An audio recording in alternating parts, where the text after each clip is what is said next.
নমস্কার বন্ধুরা, আপনারা নিশ্চয়ই সবাই ভালো আছেন।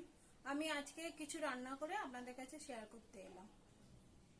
প্লেন ভাত রান্না করেছি, পেঁয়াজ ফোড়ন দিয়ে ডাল করেছি, বেগুন ভাজা, পটল ভাজা, দু রকম মাছ রান্না করেছি, দই দই কাতলা করেছি, আর একটা মাছ করেছি ট্যাংরা মাছের ঝাল করেছি পেঁয়াজ আলু টমেটো দিয়ে।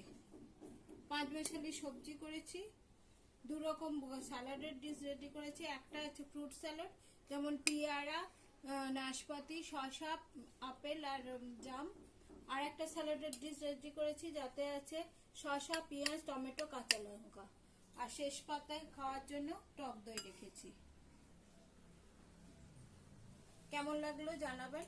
নমস্কার, কমেন্ট করে জানাবেন, শেয়ার করবেন, ফলো করবেন আর সাবস্ক্রাইব করবেন।